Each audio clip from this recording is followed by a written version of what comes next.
पंचमहाल जिला चुनाव अधिकारी और कलेक्टर की अध्यक्षता में मतगणना की पूर्व तैयारियों को लेकर कलेक्टर कार्यालय सभागार में प्रेस कॉन्फ्रेंस आयोजित की गई। पंचमहाल जिले की 18 लोकसभा सीटों पर पुलिस की कड़ी सुरक्षा के बीच 7 मई को शांतिपूर्ण वातावरण में मतदान प्रक्रिया पूरी की गई थी।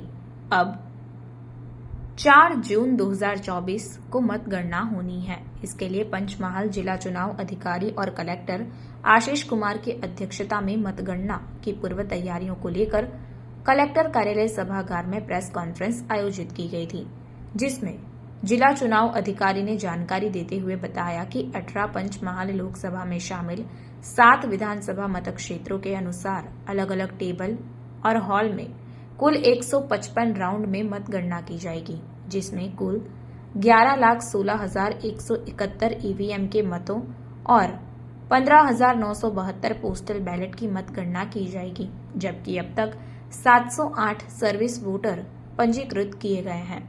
इस प्रेस कॉन्फ्रेंस में उप जिला चुनाव अधिकारी डॉक्टर पी.के. डामोर, उप माहिती निर्देशक पारुल मणियार सहित इलेक्ट्रॉनिक और प्रिंट मीडिया के प्रतिनिधि उपस्थित थे।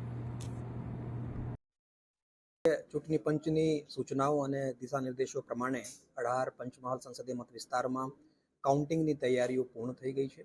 एमां कमिशननी सूचना प्रमाणे सिक्योरिटी बंदोबस्त, काउंटिंग सेंटर पर तमाम प्रकारनी व्यवस्थाओं, काउंटिंग हॉल्सनी अंदर तमाम प्रकारनी व्यवस्थाओं ए आपणे करी आपी छे। एटले परम दिवसे 4 तारीखे सवारे 8 वाग्याथी काउंटिंगनी प्रोसेस चालू थशे। एमां इलेक्ट्रॉनिक वोटिंग मशीन्स और पोस्टल बेलेट बंनेनी काउंटिंग 8 वाग्या चालू थई जशे।